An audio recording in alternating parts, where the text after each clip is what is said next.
Posner, a no-holds-barred look at the sports world.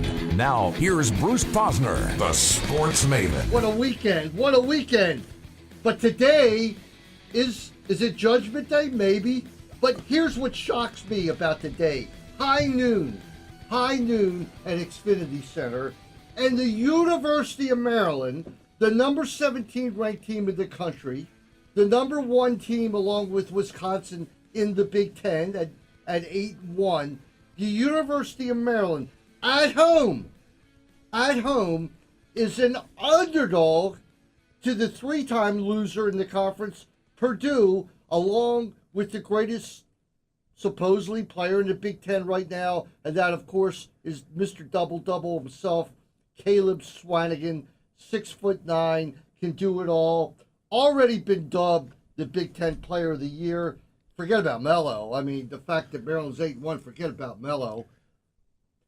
Caleb Swanigan. All right, we'll open up the discussion with why do you think the public still does not believe in Maryland? Freddie, well, let me explain it to you there, Kingfish. Why, possibly, right here, what's going on. Earlier this year, Maryland hasn't played, it's true that they haven't played anybody. They haven't played any top 25 teams. Purdue lost by 7 to number 14 Louisville. Lost by 3 to number 3 Nova. Beat number 25 Northwestern. Beat number 21 Notre Dame. Beat number 13 Wisconsin. So perhaps on their strength of schedule and beating 3 teams in the top 25, that's why they're favorite. For me, I had Maryland 3-4-point favorite. Maryland under the radar, that's fine. The reality is the nation hasn't caught up with something that few people like early in the year jumped on. Maryland's great, and they're getting better. These freshmen are unbelievable. Melo is healthy. He's playing really, really well. We have Bender playing nice ball. Hopefully Checo gets back. Dodd, who had an amazing stand defensively late in the last game. This is a terrific team under the radar, and that's fine. But I think the strength of schedule and the fact Maryland hasn't beaten anybody is why Purdue's favored. Well, we won't go into who they beat because you're right. They haven't beaten anybody highly ranked. Wayne, what's your take on this? Well, give me 1 second on Purdue. They lost to Villanova. They lost at Louisville. Then we get in the Big Ten. They lost to Minnesota. They lost to Nebraska recently. And they lost at Iowa. Well, Maryland against similar common opponents there with the Minnesota. Maryland beat 2 of those. They lost to Nebraska. I agree that the nation hasn't caught up to Maryland. Were all 3 of those games on the road that they lost? I'm pretty sure Nebraska, they were. at Iowa, and Minnesota was a home game. Okay. So my take is the nation hasn't caught up to Maryland yet. Maryland has this incredible record in these close games. The games decided by 6 points or less. This year, Maryland's 9-1. Melo has been there. Maryland is at 26-8 or 28-6 in games decided by 6 points or less. Anybody who's watched Maryland's gone the games figures if the game's close at the end, Maryland's going to win. So because they have. They have. The track record's there. 10-1 this year in close games, like 8 or 6 points or less. Here's the other thing. Here's the other thing, Wayne. In the past 2 years, correct me if I'm wrong, Maryland lost 1 Big Ten game at home. I think they lost 1 last year and lost to Nebraska this year, so maybe it's 2. Right. So they've lost 2 Big Ten games at home. I think part of the reason why you're going against them, or people are going against them, is because they're 5-0 on the road, which is more miraculous than being 8-1 at home or 7-2 at home. The fact that they've gone 5 road games in a row and won. You, me, and Freddy probably would have settled for 5-4 for the season on the road. Probably. I don't know if that affects the betting line today. I just think that people look at Purdue and Maryland. Purdue has been higher ranked. For a couple dollars, I'll go with Purdue. This is a betting line. As you pointed out and have pointed out before, doesn't mean the experts think that Maryland isn't going to win the game. It means the public betting line is 3.5 points favoring Purdue. I think it's a little kooky, but then I've watched a lot of Big Ten basketball. Freddie, is it kooky to think Maryland's going to win the game? I picked Maryland to win. Look, the reality is a lot of the talking heads in basketball and TV haven't caught up with Maryland yet. So for how the fans said to me is our good friend Wayne, Mike DeCourcy. He's still not on Maryland. He's still criticizing Maryland. I mean, I watched the Big Show great show after all the Big Ten games on Saturday. And Mike DeCourcy says Maryland's, they got mellow and they find a way to win at the end.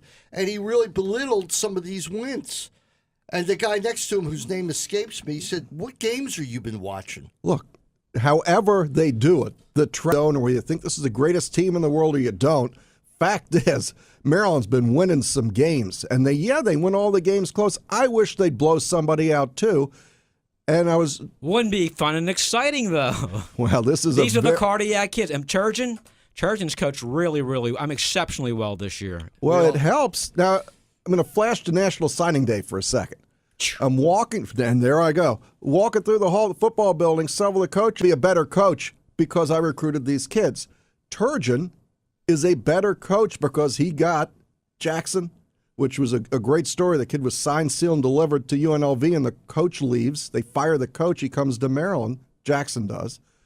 Cowan and Kevin Herter. You put those three kids, those guys know how to win. Listen, you got to make them better. You got to make them. You do, but when the end of that shot clock comes and those guys bury the three, they got guys who know. Kids have great court sense and they have great poise. And they're very, very and they're very coachable, which is something that a lot of kids aren't. And to get three at one time that are all exceptional players, all exceptional athletes, all multi-skilled, and all have that willingness to be part of the team rather than worry about themselves, it's rare and it's unbelievable. And that's why this team's good and getting better. When Purdue comes out on the court today, Wayne, I want you to stand there with me, and all of a sudden you feel like this team, that kid Haas, 7'2", all right.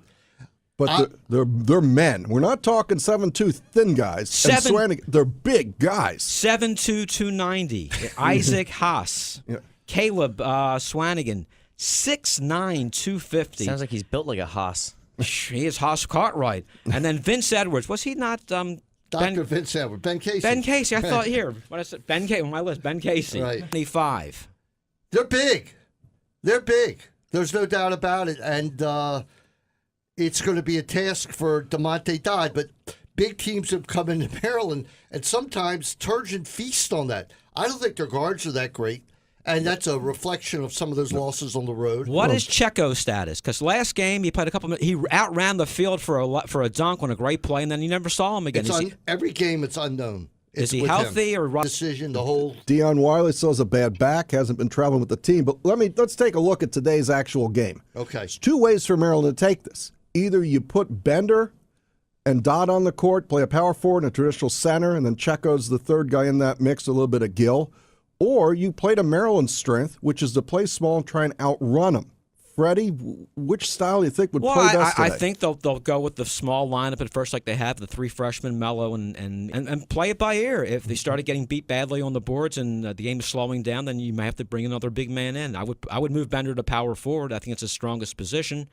And then and if you can, and hopefully Checo can play, because Checo 7'1" can run. They can beat these guys up and down the field because these guys aren't really quick. Caleb Swanigan has 4 games this year with more than 20 points and more than 20 rebounds.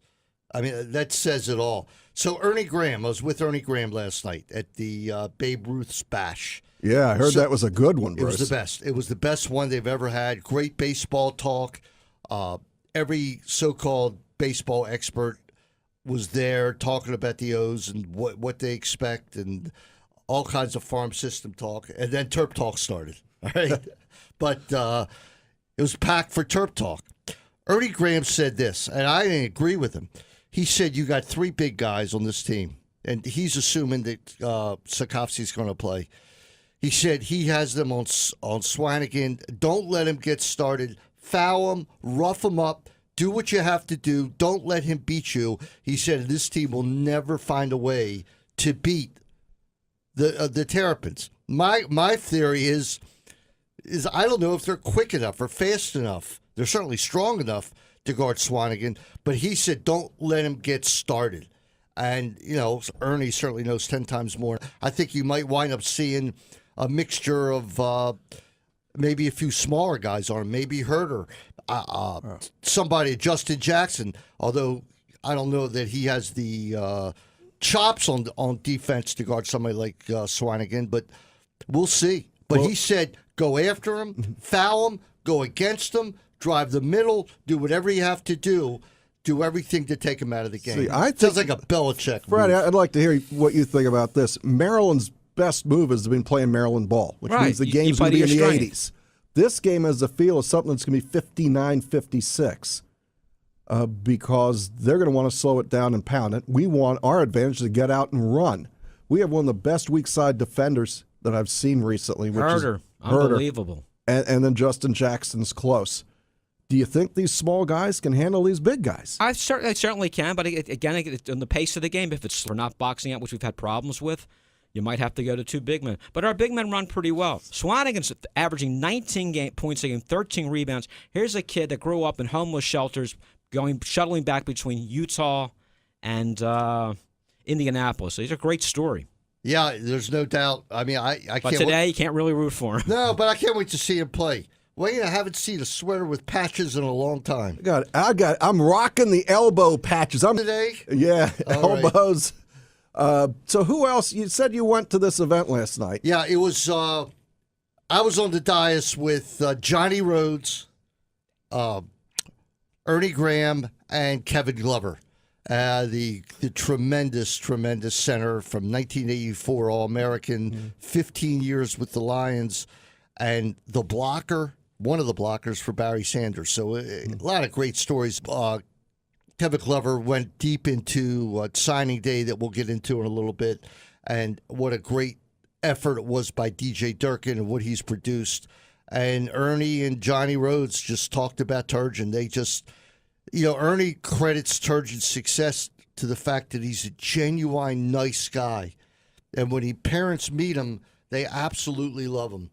And he was just talking about the way he's innovated. He mentioned the pick and rolls.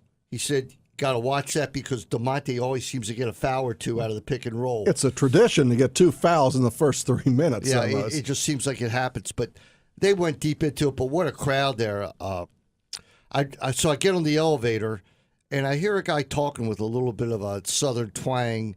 And he says, do you know where this bar is and whatever? And I'm looking at him. It was Scotty McGregor. Oh, and, wow. Yeah, it was the Orioles represented there were, it was unbelievable. And they had for the Terp Talk segment, it was crowded. For the Orioles segment, it was in the rafters. All right, it was just in the absolute rafters, which I didn't understand why they didn't do it the reverse order. But we got a pretty good track record in the general area of teams that weren't thought of to be doing too well that have really taken off. The Orioles counted in that. Maryland picked to be middle of the pack. And so Wizards, we're going to get to the Wizards. I got some words to eat later for breakfast on those Wizards. Yes, we're going to chop up the paper. Real quickly, Gary Williams. Congratulations, Coach. 2017 Naismith Outstanding Contributor to Men's Basketball, whose extraordinary efforts have made contributions of outstanding significance and have created a long-lasting positive impact on the game of basketball. It's quite a tip in the feather in the... A Hall of Fame coach, and that event, Wayne, coincidentally, is at the Final Four in Phoenix. We might get to go. We might have to buy those expensive tickets. All right, we just might. Boy, I did think that Maryland might end up as a... Well, that's looking ahead of ourselves. You got to worry about beating Purdue today, but... This is a team, they can beat anybody. I agree. That's exactly was the point of my thing, my thing on the dais last night, is that country. But there is nobody in the country, including Kentucky, including Louisville, including anybody you want to mention, Duke or whatever, that Maryland can't play with. They'll be in the game even against Villanova, and they're going to wind up hitting a game like that in the Sweet 16 game, because if they're going to be like a 5 or 6 seed, when they hit, if they can get through to the Sweet 16, they'll be facing a team like that, and I won't fear it. Wayne, when we were talking on the radio on Wednesday night, I said I wish that Maryland had one of those cross-sectional games now. I loved the fact that Kansas played Kentucky, the Big 12 SEC thing. Mason was saying that Jay Billis had said that they should move some of these conference games around so we can have this break. And the break between the championship and the Super Bowl that week, to have these time. I remember back in the 80s when Maryland played Villanova and Notre Dame, and on Super Bowl Sunday for that long run, we always had Notre Dame game. Was that the Larry Gibson three-point play at the end? That was the greatest game I've ever been to. That was one of my that's favorite. That's an overused statement. So you didn't go to the Stall game then? No, I didn't go to the Stall game. I don't know if I was. He wasn't born. That Not many people were. They didn't even have history then. You got a matchup of coaches. You got Painter for Purdue. You got Turgeon. You give the edge to Mark Turgeon by how much as a coach? I just think that, it's a pick-em type game. Games at Maryland, I would expect Maryland to be a 3-point favorite. Maybe because of the size mismatch, you could say 2.5 or something like that. But Painter's a great coach.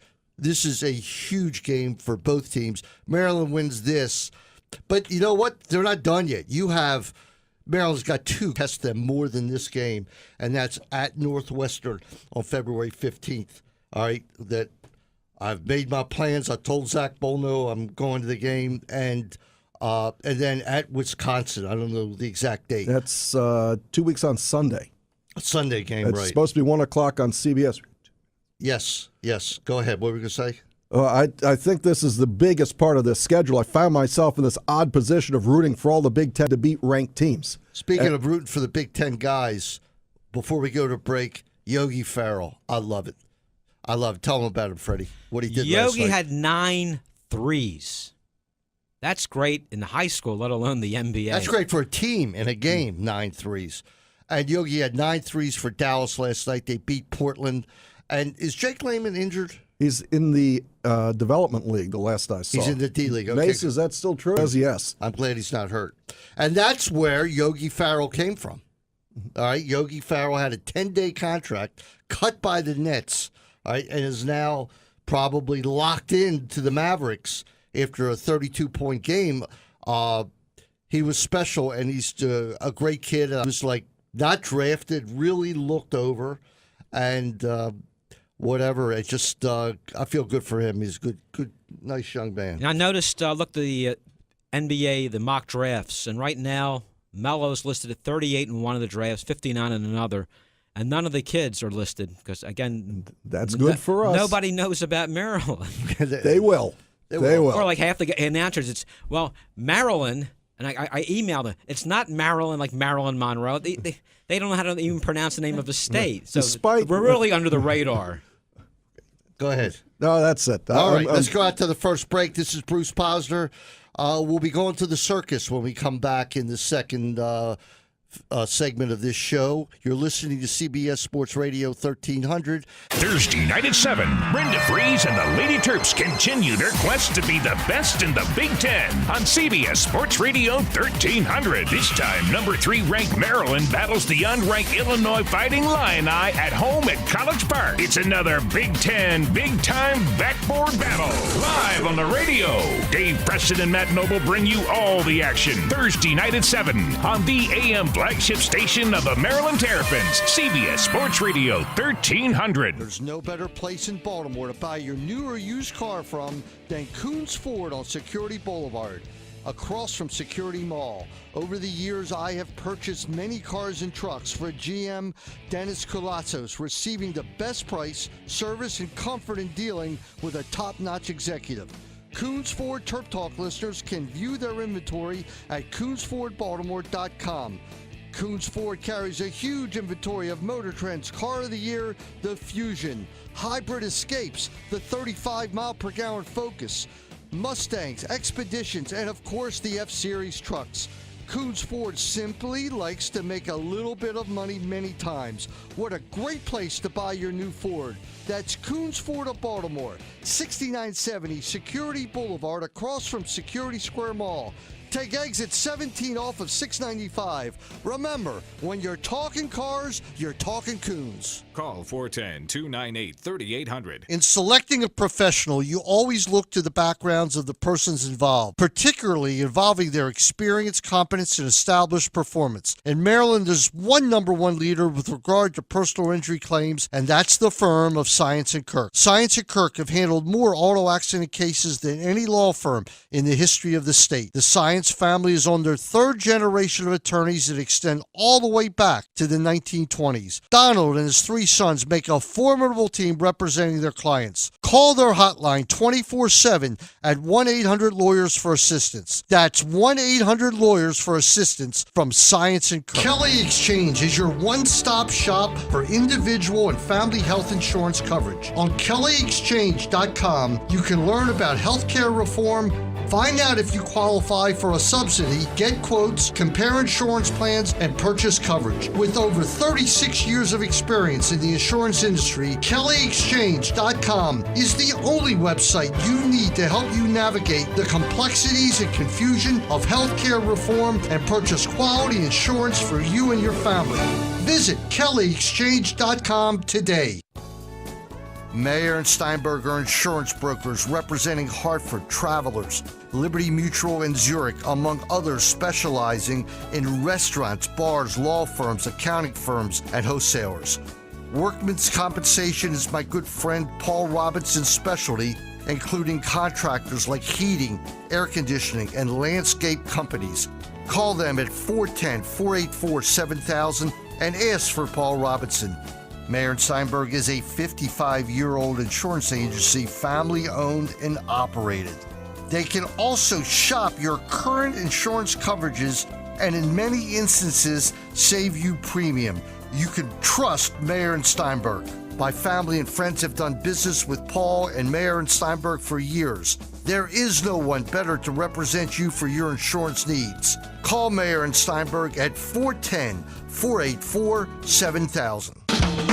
Baltimore, listen up. If you want crabs, you have to head to the Costas Inn on North Point Boulevard. There is no comparison in all of Maryland for the greatest crabs and crab cakes ever. Costas also serves unbelievable steamed shrimp, Greek salads, and steaks for lunch and dinner. Nick, Pete, and Costas Triantopoulos run the perfect restaurant to go with family and friends. Give Costas Inn a call at 410-477-1975 and tell them the Turp Talk guy sent you. Parsonizing Fine Dry Cleaning, the best in Baltimore. Located at Crondall Corner Shopping Center, 410-356-9600, and Woodhome Square Shopping Center, 410-653-1881. They specialize in fine dry cleaning, expert shirt service, elegant hand cleaning, men's and ladies' alterations. They are the best, the Parson Brothers, 410-356-9600. At Baltimore Neurosurgery and Spine Center, the professionals provide the highest quality care to the patients. My friends over at Baltimore Neurosurgery and Spine Center are fellowship-trained, board-certified neurosurgeons and interventional pain specialists that specialize in treating all spinal and intracranial disorders with more than 20 years of combined experience. The practice is founded by Dr. Ira Goranczyk and his partner Jim Conway. These 2 doctors are perennial Baltimore's top doctors. Not only do they perform complex inpatient procedures, but they also specialize in minimally invasive outpatient surgeries. If you're having problems with your neck or back, call my good friends Dr. Ira Goranczyk and Dr. James Conway at Baltimore Neurosurgery and Spine Center, 410-664-3680. Once again, that's Baltimore's best neurosurgeons at 410-664-3680. Welcome back to Sports Maven, presented by Koons Ford of Security Boulevard. Now, once again, here's Bruce Posner, the Sports Maven.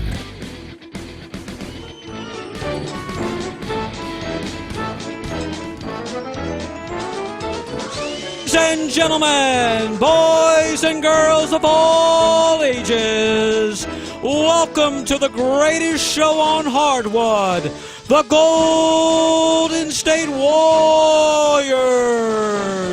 Might be able to sell that, Freddy. That was great. That was absolutely awesome.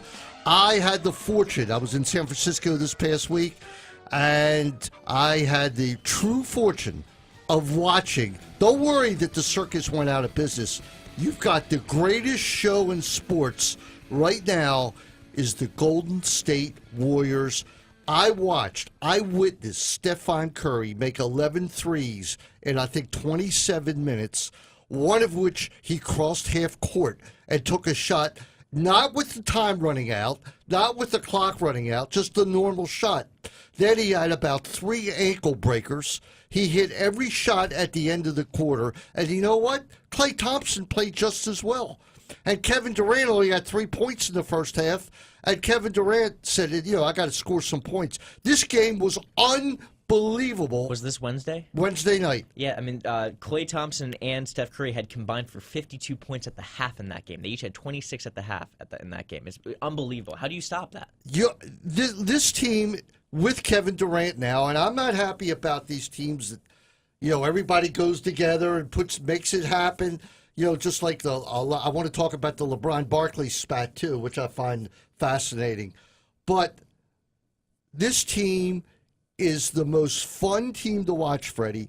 It is, and everywhere they go on the road now, half the crowd is rooting for them. And they're like the Beatles. Right. They are, if you like professional basketball, the way they move the ball, the way they find the open man. And Stephen Curry, is he selfish? I don't really think he is. He makes some passes every game that are just mind-boggling. And they're even making JaVale McGee look great because all he has to do is sit back and block shots. And if there's one thing he can do, Wayne, is sit back and block shots. Oh, he can sit back. Hey, the Warriors at 43-7. They're 9-1 in their last 10, won 5 in a row. Right now, the greatest show in basketball. It's been running call them the greatest show for about 3 years now, 2.5, 3 years. Well, last year they weren't great enough. At the end. But go ahead. Well, they're playing wonderful, but there's a team 35 miles down the road, won 16 straight home games, and an absolute pleasure to watch. The Washington Wizards. Yes, but they have no chance. They have no chance. Well, right. Well, that's the positive outlook. Well, they're in first place. I love them. I haven't been to a game yet, but I will once naturally, I bought tickets to the Golden State game. Right. At 29-20, Wizards first place in the Southeast. This is the latest date in time here in the 4th of February that both the Wizards and the Caps have been in first place ever. John Wall has elevated his game to his new level, but as Freddie tells me, and I agree with him, that Otto Porter has been the guy who's really come aboard. Otto Porter is making himself a lot of money. The Bullets had an opportunity to extend his contract, and they did, and I agree with him because he really didn't play really well his first couple of years, but he leads the league in three-point shooting percentage. He plays good D. He runs. Beal's having a tremendous. Beal's healthy. He's consistent. Wall's healthy. He's improved his field goal shooting percentage for a guy who takes a lot of shots. That's very important. He's playing great. Gortat's amazing. Terrific. Every game he's just passing, rebounding, shot, and he's a terrific player. Morris is a nice complementary player playing forward. And just to watch them play, they space well, they shoot well. Just a fun team to watch. They're in the B League compared to the Warriors, though. They really are. Well, I think everybody. And right now with Cleveland, we'll talk about Cleveland and a lot of dissension going on there. And probably the second best team could be San Antonio. Could be the Celtics. The Celtics are coming on. Could be, but I have little faith in the Celtics. When you compare anybody to the Golden State, yeah, it's UConn's women. But hold on a second. San Antonio's 38-11, and Golden State's 43-7. So what's that? 4.5. There's 3.5, 4 games. Not a lot of difference. Not a lot of actual on the court difference at the moment. So it's a long way to go, as you keep saying. It's a long way to go. And John Wall, who's having unquestionably an MVP year, not even in consideration right now. You have Harden and Westbrook and Isaiah Thomas right now. And Wall is like an afterthought. So Barkley gets in it with LeBron. What's your take on this, Bruce?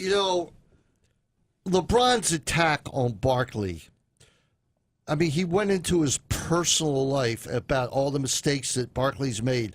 All Barkley said about LeBron is that stop whining. It's like LeBron says, I got to have a better point guard. I got to have a better... what is it? You have to create a championship team. You can't make it happen yourself. Look, LeBron's the best player in the game. There's no ifs, ands, or buts about it.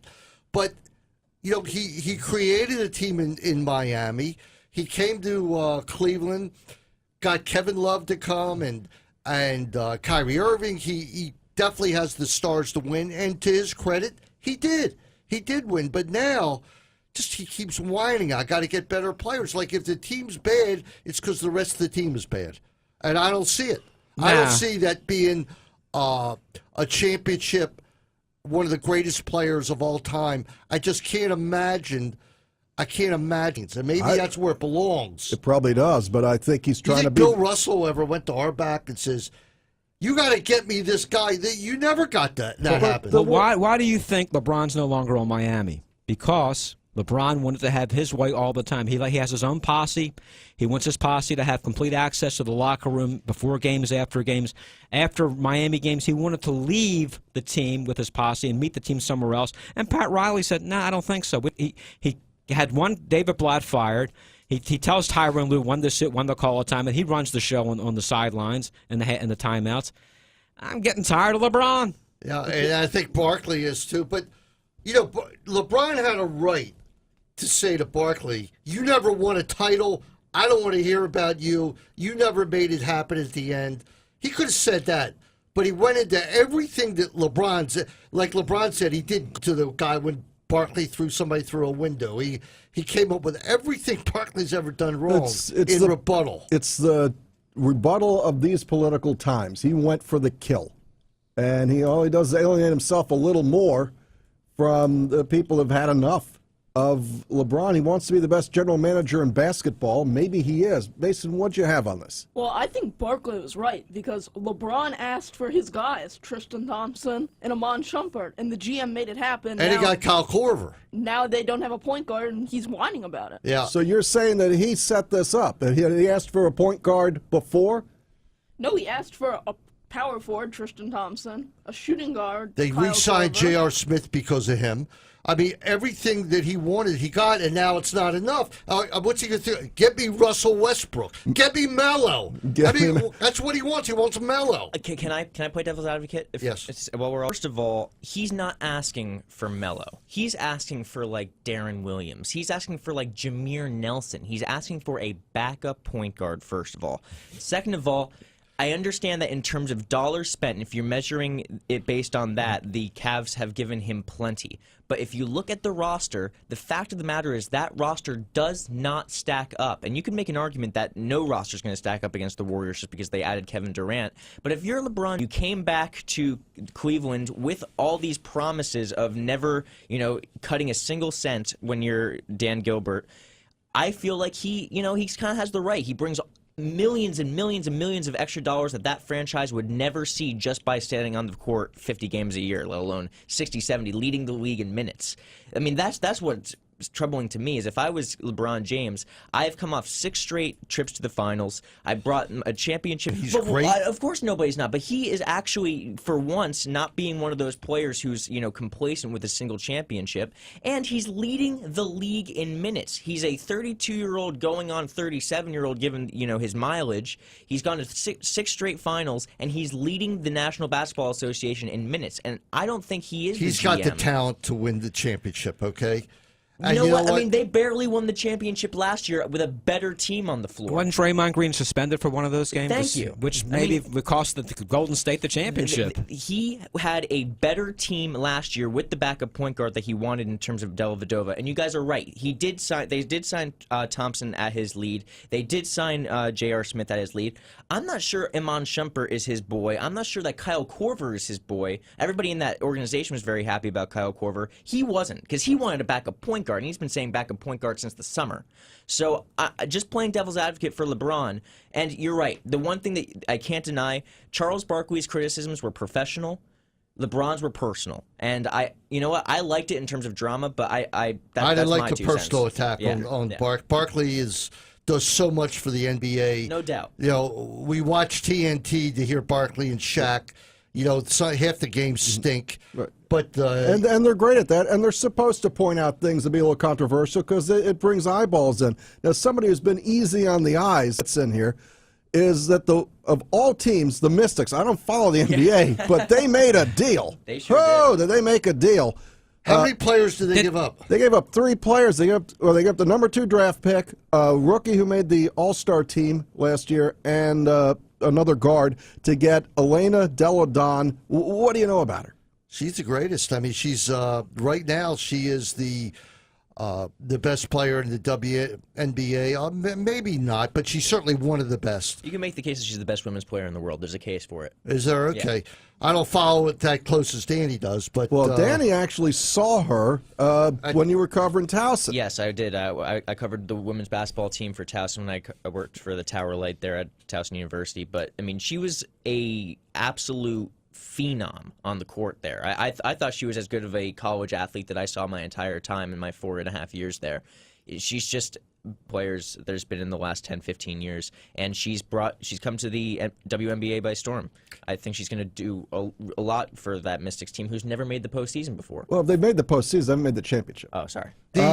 She's a 6'5" guard, 27 years old, and yeah, she's supposed to be the best. What happened to the kid for Towson who was the transfer in, had 2 great years, Danny, graduate? I can't think of his name right now.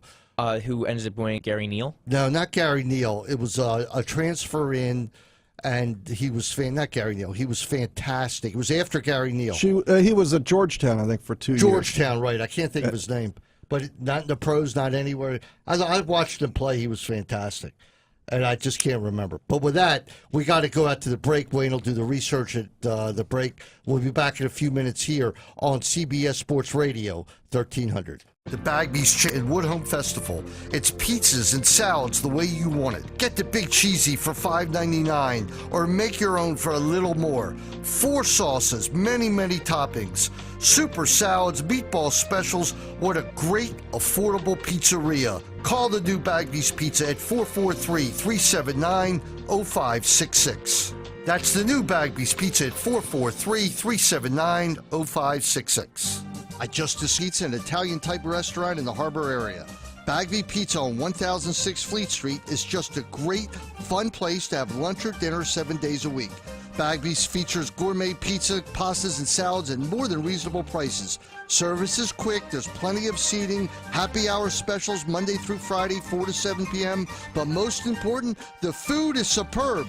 Bagby Pizza, 410-605-0444. Bruce Posner here with a message. Guys, if you broke your right arm, would you just say, heck, I'll live with it, and make do with the left? Of course not. So why is it so many men with erectile dysfunction throw up their hands, assume it's just a part of getting older, and choose to live with it? The experts at Chesapeake Urology have treatments that can help virtually all men resume a normal sex life. Whether you're 48, 64, or 84, their doctors specialize in ED and most treatments. Even if you've tried pills without success, the specialists at Chesapeake Urology can show you better treatments. Don't live with something you don't have to.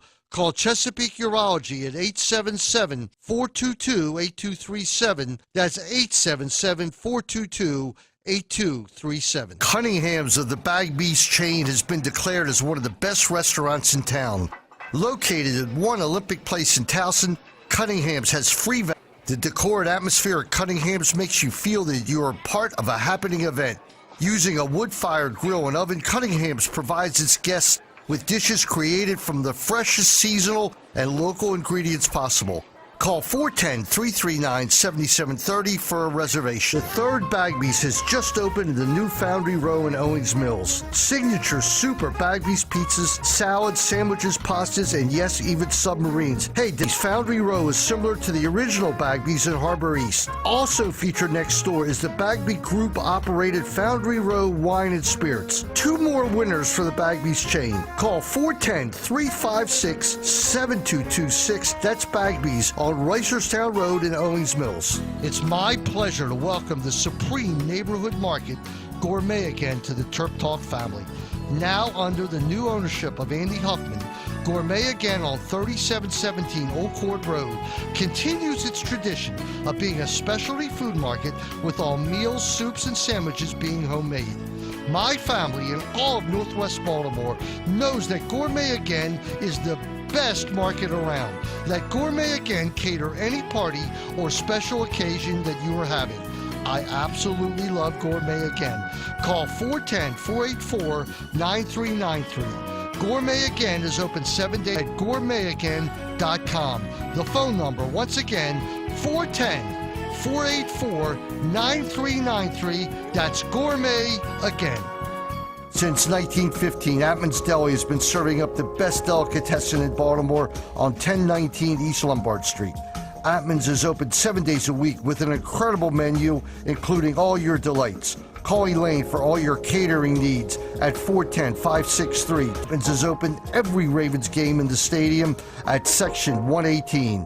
Nothing is better for me than a pastrami sandwich at Atman's Deli.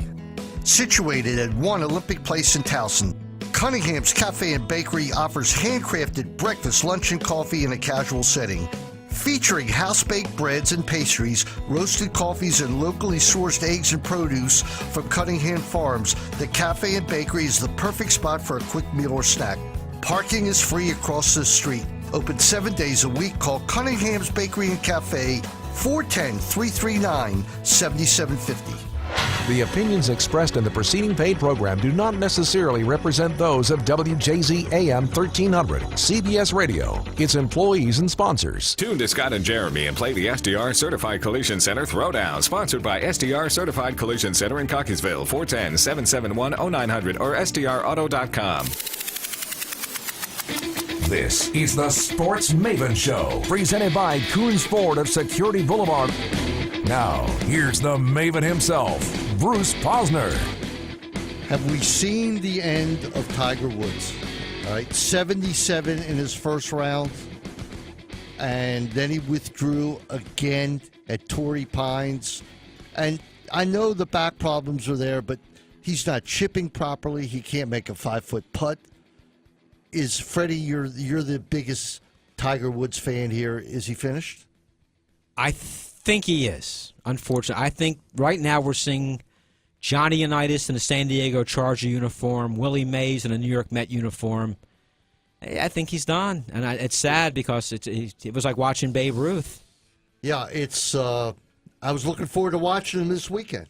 All right, and you can go to Jupiter, Florida, watch TV. I guess I'm thinking Willie Mays. The guy comes back and they promote. The thing is, they promote him, right? And everybody's waiting to see this, and then it doesn't happen. This didn't happen in some backwater thing. This is what everybody wants to see. And even if you don't really follow golf, you want to see Tiger. You get one more chance to see him. It's just not going to happen. You know, it's funny. He was on TV afterwards, and again, in his older age, he's become so much more gracious and so much. I mean, it's like fun to hear him talk now. And of course, look, his career, he does whatever he wants. Is he going to be on TV doing play-by-play or whatever? I don't know, but it's coming to an end, although his people say that it had nothing to do with his back problems. It was strictly spasms, but it's just one thing after another. Now he's supposed to play at Riviera, I think, next week or in 2 weeks. We'll see how it goes, but we'll move on from that. Wayne, I'm going to give you 1 minute on signing day. Just give me an overall, 28 guys, how many 4 stars, how many 3 stars or whatever? Best class. Okay, the one-word answer is, it was great. Right. Although that's 4 words. Anyhow, look, we've got some star players coming into Maryland. DJ Durkin, without rebuilding the stadium, without rebuilding the Cole Fieldhouse practice facility, without doing everything that they're going to do, brought in a bumper crop. Some people have it ranked 12, others have it at 18. Your star players, they have 2 safeties, Alex Wood and Marquise Bell, both probably going to play right away. They've got a quarterback in this class. They've got the Walt Bell loves the quarterback. Oh, he loves the quarterback. He is the key to the class, no question. Kasim Hill. Right, correct. If he doesn't hit it, then we don't have a home run, I don't think. St. John's College High School in D.C., same high school that Kevin Plank went to from Under Armour.